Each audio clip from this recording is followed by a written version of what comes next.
Friday night wins are like gold, and I thought we set the tone and set the energy level from the get-go, which is crucial in a series, especially at home on a Friday night. And Jacob Frost, he wasn't as sharp as he usually is,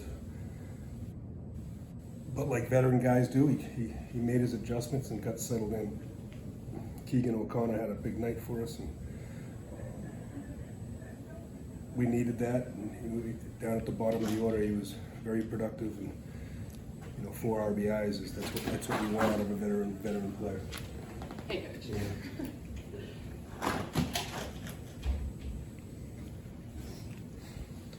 That's good. Opening statement. All right.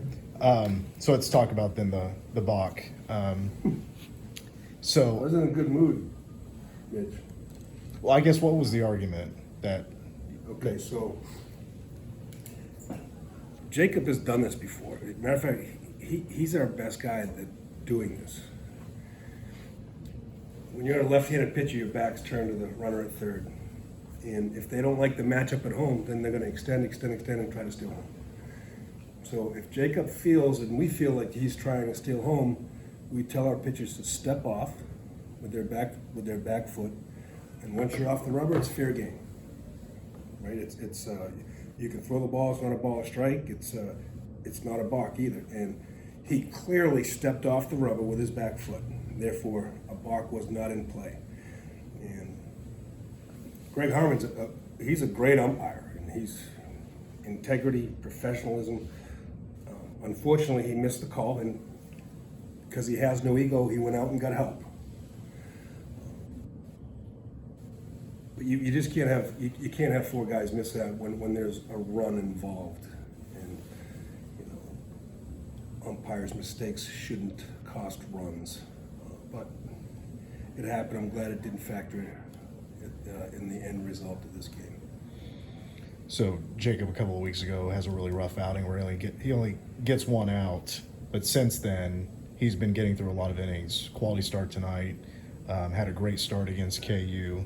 I know you said you didn't really feel like he had his stuff today, but just why has he been better since then? Well, Oklahoma State, he was phenomenal. High leverage pitch after high leverage pitch. KU, he was as good as it gets. That's a hard game. So he's just older, and he handles adversity better, and he knows how to slow the game down. And that takes time. That takes experience, and it takes failure. And to his credit, he battled through some of that last year to get where he is right now, and to allow himself to not stay in those ruts too long. And I think he's had 1 bad start for us all year. It's pretty awesome. Frost, he's well over 100 pitches again today. Was last week as well.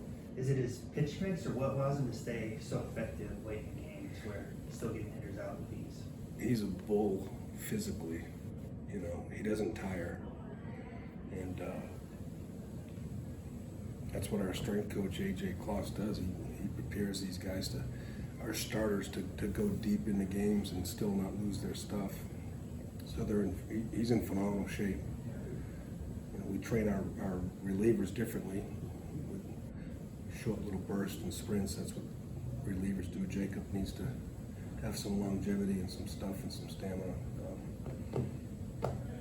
And he's a veteran guy, and so when you slow the game down, you're not getting worked up to make pitch after pitch. You breathe, and in doing that, it conserves energy, so you can get your team into the 7th inning. Team had a couple stolen bases tonight. Is stolen bases something that is contagious that maybe can continue throughout the weekend, or was that just something tonight where maybe the right player was in the right situation to steal that base? It's the right player, right situation versus the right matchup. The kid they brought in, Perez, no one's stealing a base off that kid. He's so quick to the plate and has an unbelievable move, so no one's going to go on that kid. Other guys, you've got to pick your spots. We thought we had him when we got picked off, and good for them. They called a pick play, which they hadn't used all year long. and they got us. And that's, if you want to be an aggressive base running team, sometimes that's going to happen once a game, but I'll take the benefits. And then on the flip side of that, Houston, they're a pretty good base running team as well. Broussard, I think, has 28 battings on the year, but you picked them off in the set game. How important is it though to like mix up your looks coming home, whether that be give an extra pause, and then does the pitch clock have any effect on that?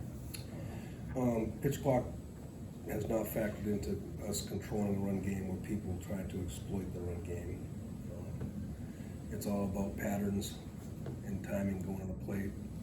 And Jacob has an outstanding move, being left-handed as well. So we've got to constantly change our looks and our patterns so they can't run on a routine count. And I think our pitching staff does a great job of that.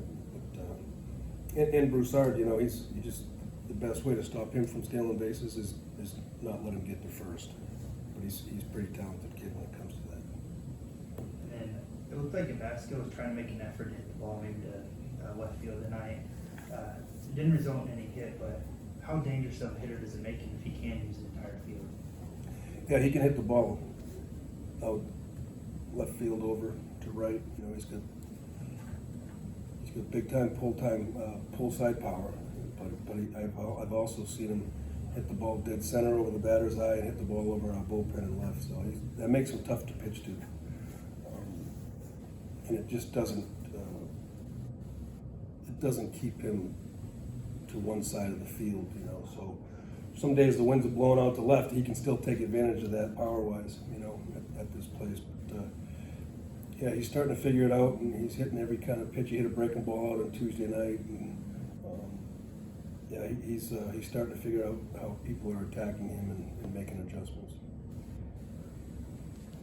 Keegan's home run, I guess, on that real quick, especially with the elements. Yeah, wind blowing in. Yeah. He turned the wind around, really hard to do. Hit a slider, first pitch slider, goes up in the zone. And that tell you how strong he is. He's got tremendous bat speed. Anything to go out early on in that game to left field takes a grown man. And, a 3-run homer, there's nothing like it. He's been in a drought a little bit with his power. Hit one at Northeastern last 2 weeks ago. It was great. I was happy for him. He's constantly making adjustments and looking for feedback. All right, I have one more thing. So the Power Cat auction is tomorrow. Pretty crucial time to raise money, especially with the way the game or college athletics is changing. And I saw for the auction, there's a trip that somebody can get with you to Boston for at least a Red Sox game. So I wanted to know what else is on the table for that trip to make the pitch for this auction. Like, Yeah. What are you going to show them in Boston, things like that? Well, first of all, they're going to be flown to Boston in a private jet. That's a nice way to start your trip. Pretty good. We'll stay in one of the best hotels in Boston. It's all going to begin and end with fine dining in Boston's North End, Little Italy, which I got about 6 or 7 places we can hit. Eat great pastries at Mike Pastry. And, we'll go to the Red Sox Royals game in Fenway.